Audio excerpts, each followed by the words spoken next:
Hello there, world of tankers, and welcome to the channel. I'm your host, Droodles Blitz, and I'm quite happy. I'm not gonna lie. I loaded up my Blitz today, and I saw these mailboxes, and I looked at the mailboxes and what the drop chances were in here. Number one gives you 202,000 gold. I don't care about gold. That is actually useless to me. Number three will give you a massive container. I also don't really care about a massive container because I have every single tank in the massive containers. But number two can be exchanged for the Prowler. And for those of you that don't know what it is, that's what I'm reviewing today. Because I decided to spend $42 on 20 of these mailboxes. And we can see that right here. And on one of my mailboxes, I got a lucky letter number 2 with a 0.69% drop chance and got the Prowler. Yeah, I can't believe it. I really cannot believe it. But yeah, you're getting a Prowler review today, guys. I didn't even know the tank was released, but here we are. So what exactly does the Prowler have going for it? Well, the best way to describe it is that Wargaming said, give it literally everything. I'm not joking. This tank has every consumable, every provision, and every special ability you can think of. Let's start off with the consumables. It has tungsten, reactive, reticle calibration, and improved engine power boost. So every single special consumable in the game, this tank has the option of. Then if you make your way over to provisions, it has gear oil, sandbags, and gunpowder. So again, you have every single option possible. Now, normally I'd like to run maybe one gear oil, a large fuel, and food. Or maybe a large sandbag paired with a large fuel and food or something like that. But there's an issue with this tank. You see, Wargaming decided to give it 10 reverse. 10. Why? Why does it have 10 reverse? I don't know. So I decided, screw it, I'm running double gear oil so I can reverse at 16. And because this tank actually has a pretty good top speed of 43, it means that this tank is now going to be able to go almost 50 kilometers per hour with double gear oil.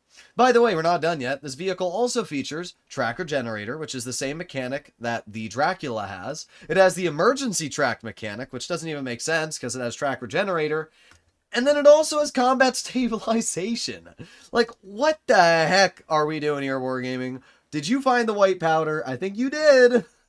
I can't. So, what does this thing actually have going for it in terms of the gun? Well, aiming time, pretty bad, 5 seconds. Dispersion is actually okay at 0.3, and its DPM is pretty average for a tier 8 heavy. Its pen is fine, 234 on the standard, 275 on the APCR. That's totally fine. The average damage, though, is very nice, 420, especially when you realize I'm running tungsten. This thing's going to be able to hit close to 500. It's got 7 degrees of gun depression, which allows it to be fairly flexible, and, again, the mobility isn't all too bad. Now, the armor is a different question, which we also need to break into, and yeah, the armor's not great. It's not bad, but it's not great, I think is the best way to describe it. We can see it here, and well, the upper plate is obviously very troll, but the problem is you got this massive lower plate that's only 110, and the side armor is pretty awful as well, as we can see. So you're not going to side scrape. You're not going to get any bounces on flat ground.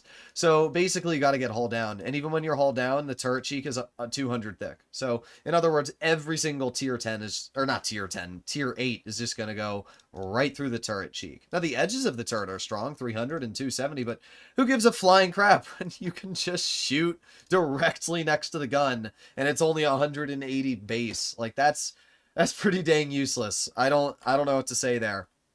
So what we have is arguably one of the weirdest tier 8s that Wargaming has ever introduced into the game, because it doesn't know what it wants to be. The gun is, I guess, okay, but it's just the fact that the armor is goofy. The entire gimmick of this vehicle is goofy. They said, you know what? We don't want to balance it. You balance it.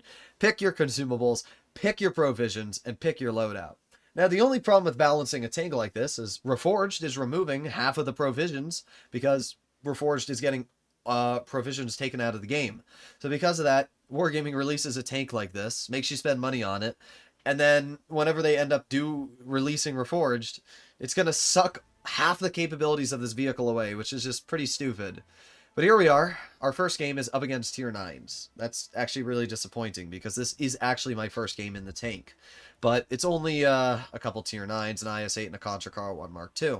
Alright. I'm interested to see how this thing is going to perform. I'm really, really interested to see how it's going to perform. This thing's very big. Oh my god, I just noticed that hatch. Holy freaking ugly. What is that, dude? Sticking out like a sore thumb. Holy crap. Alright, well, let's move up. I'm going to turn up my game audio for you guys and then turn down my headset volume. You can see, though, at least with gear oil, this tank is fairly fast. We're going upwards of 40 kilometers per hour already, which is quite nice. And we are now in position. So we got a 590, and somehow that player manages to bounce me. We're going to load tungsten. Boom. 505. And we can see at least with 16 reverse, I can actually get into cover. If I was running the base build reverse speed, I would actually be so slow right now. It would be unbearable. So we get another shell into the lower plate of the 590. Not really sure why that player tried trading with me, but clearly it did not work in their favor. We've already dealt 970 damage, which is not too bad. We got the IS-8 in front of me. And with 7 degrees of gun depression, we should be able to end the IS-8. There you go. Alright, well, I have to say the gun's actually not bad. It makes sense, though. It does have combat stabilization, which is a very, very nice mechanic for hitting your snapshots. So we got the Contra Car. There you go. Shell velocity is also very nice on this thing. I'm surprised. So far, it feels pretty good, actually. We got the BZ, and I'm actually going to over-poke, and we're going to aim it on the side of the 53. There you go, another nice shot. 2,150 damage has been dealt in this game, and we reload again. Alright, we got the Tegeti all the way off in the back over there. I cannot believe that hit. That's crazy. Maybe we're just getting really lucky or something, but I did not expect that shot to hit. Alright, let's back up here. And is the Contra Car going to poke it? Nah, it doesn't look like it. Alright, I'm going to move towards my Chisei and see if I can support this player just a little bit. Hello, 590. Goodbye, 590. I didn't really need my tungsten for that, but I guess it still works, right? They're out of the game. We're up to 2,800 damage, so can't really get mad. Alright, well, what do we have? We have the BZ over here, and boom! 487 damage. Tungsten is easily one of the best consumables in the game. The fact that you just hit so dang hard, it just allows you to be incredibly dangerous. So we're going to pen the enemy BZ. That's 346 damage, and we're just going to back up and forth. And yeah, right through the gun. I mean, it's such a good example of this thing's absolutely useless armor, dude. But we'll aim it on the BZ. I was gonna say my T-49 is gonna aim it on him, but we got the kill. And that leaves us with just the IS-8. I have a feeling this T-49 is going to pen him. Oh, which he does. We're going to aim it on the IS-8's lower plate. We get a 429 damage pen. That puts us up to 4,460 damage. I did not expect to deal this much damage, and I actually didn't expect to have this much fun in this thing, but it does have so many goofy mechanics going for it that it actually can be fun. 16 kilometers per hour of reverse is actually usable as well. I just hate bad reverse speed. People do not realize how important reverse speed is. It is literally the most important value in the game. Because the problem is, right, you shoot somebody, and then you need to get back into cover before they have time to shoot you. And the better your reverse speed is, the more reliable you are able to get back into cover. But the problem is, when this thing reverses at 10, what are you supposed to do? That 590 would have just bled me out every time I tried shooting him, because I wouldn't have been able to back into cover. I mean, 16 versus 10, it's almost double. It's a 50% increase in this thing's reverse speed. It's why I actually believe gear oil should be given to every single tank in the game. I think it would be great, because then it allows you to actually choose whether you want mobility or maybe protection, right? Gear oil would be a substitute for something like food, and I think that's a fair trade-off. I think every tank should have the option of gear oil, except for tanks that maybe reverse really fast, but it would be nice to be able to increase your mouse's top speed to 34 kilometers per hour, or have your super slow YAG that reverses at 12 be able to reverse at 16. I think it would be really nice, and I hate that Wargaming doesn't give Blitz players more options and freedom to choose their loadouts. With that being said, we're going pretty fast here, already up to 48 kilometers per hour, 49. Remember, with double gear oil, we are actually able to achieve impressive levels of speed, which is something that I also really like about gear oil. It's just such a nice ability. So we're going to chill right here. mainly because our whole team is going down, and the last thing I want is to get absolutely discombobulated by the enemy. We got the T-44 all the way over here, and not seeing anything in front. Oh, we got the T-49. Hello, T-49. Loading an HE. Boom! 589 damage, high explosive. That is where tungsten paired with HE is insane. You do not want to mess with a tungsten HE round. It is very scary. So we have the T-44 on the flank, and just not showing me his weak point. I guess I'm going to try and hatch him. That works. I mean, it doesn't really matter to me. I got so much more health than a T-44 that it really isn't going to be able to do anything to counter me, and we can just reload, and boom. There you go. Another nice 420. Again, that reverse speed allows me to back up before the T-44 is even able to bleed me. So we have the enemy IS-2, who we're going to poke right now. IS-2 shoots, aiming, boom. There you go. Max roll of 525. Alright, well, we're doing pretty good again. We're up to 2,000 damage so far. I don't think this IS-2 is going to bounce me because this thing's armor is kind of a joke. Yeah.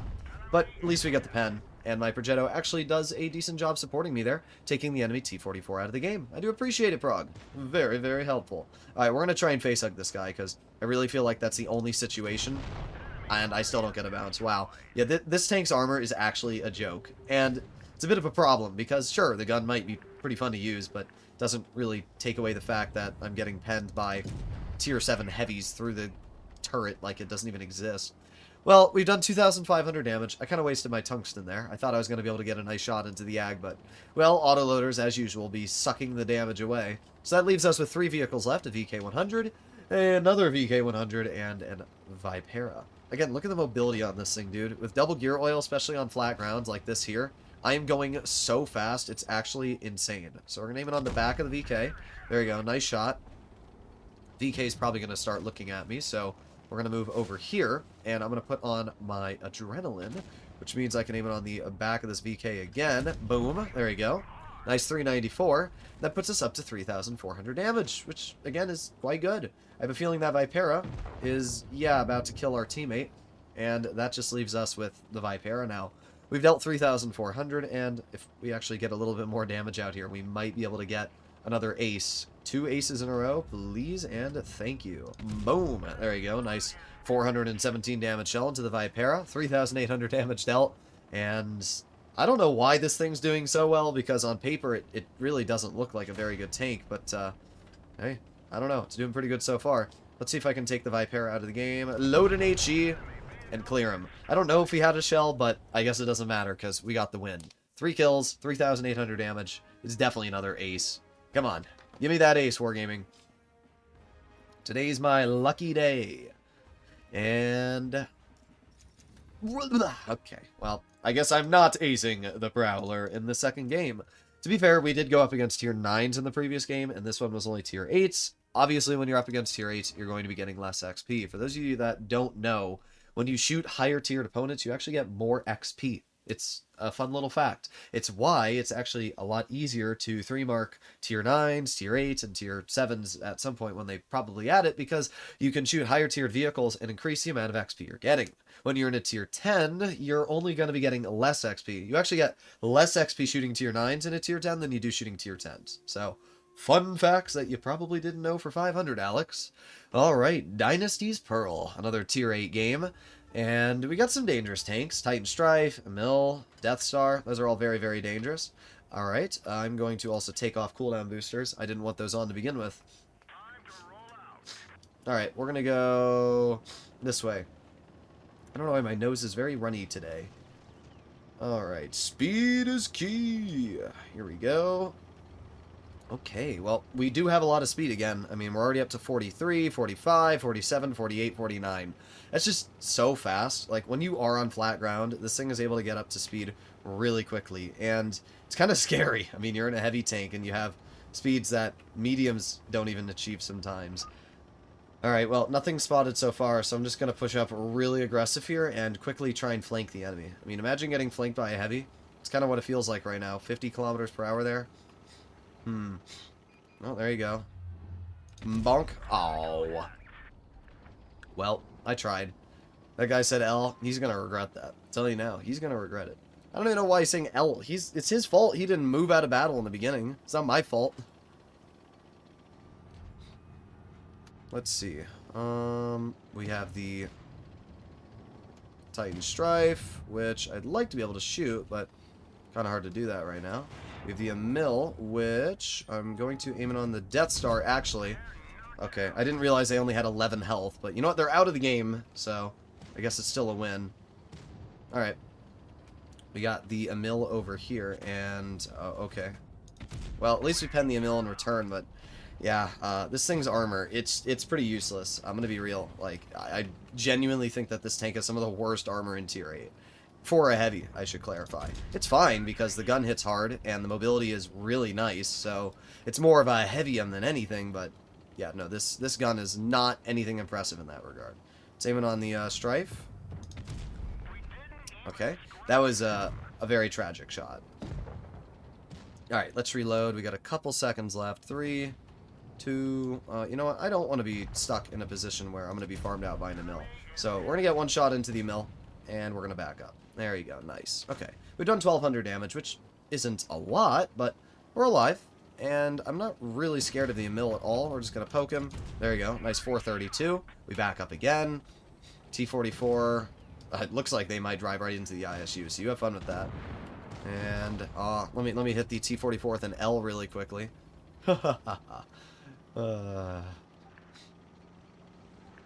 Karma is cringe sometimes, isn't it, my good sir?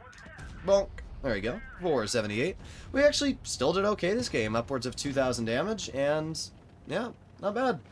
I have to say, I actually find this thing pretty fun. I don't know whether I would consider it to be a great tank or not, because it's weird. Like, the gun feels really nice due to the mechanics it has. And it's got these really weird consumable... it's such a weird tank. The tank even looks weird. It's just... everything about it is so goofy. If I were to change anything about this vehicle, I would buff the turret armor. I don't really know why the turret armor is so weak. And it's not like the gun is OP. I mean, if you compare this vehicle to a 53 TP, I feel like the 53 TP wins in almost every regard. The 53 has better gun depression. It has arguably better mobility with gear oil. It has tungsten as well. So... yeah, and then the 53 TP also has just a flat better turret. Like, so much better in terms of turret armor. I don't think this tank's bad at all, though. I've been having a lot of fun in it. I just feel like there's going to be a moment at some point when I'm driving this thing where I'm going to go hull down against something else, and I'm going to want to die, because its armor's going to fall apart. So, we'll see. Either way, here we are on Yamato. I don't really like Yamato, to be entirely real. It's one of my least favorite maps for a heavy because of how much control tank destroyers have over every single crossing. But they only have a Kari, and it's Tier 8. In general, Tier 8 tank destroyers are not nearly as dangerous as Tier 10 tank destroyers, so it's not as big of a problem. They do have 3 heavies, so I wouldn't be surprised if we did see a heavy tank come over here. We have the K2.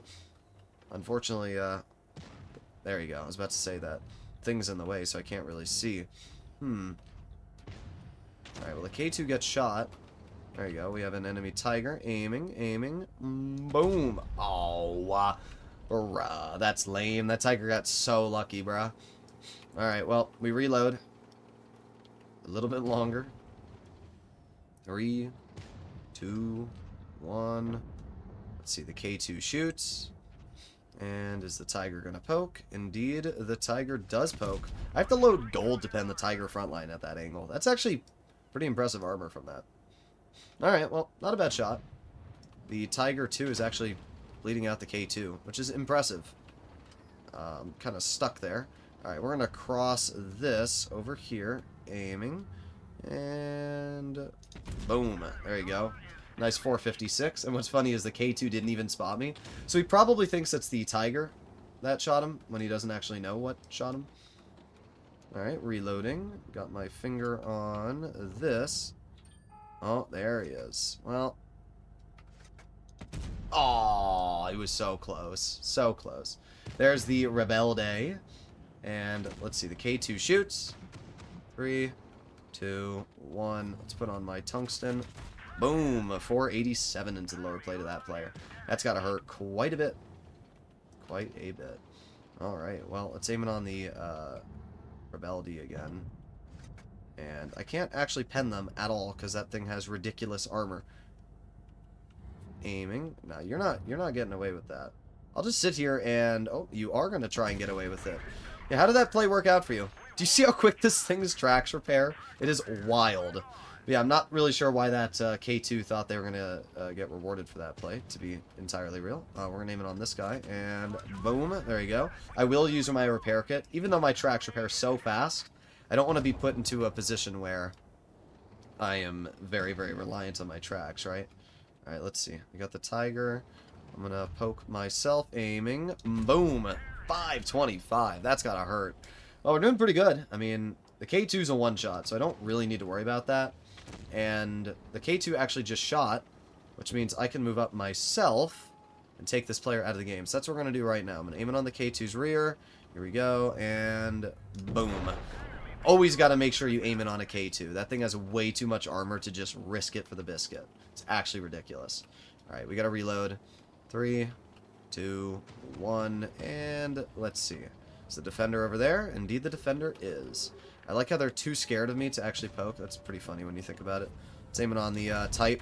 Ooh, that's got to hurt you. 643 damage. I mean, we did good this game. We're up to 3,000 plus damage, so it's not like I did bad at all.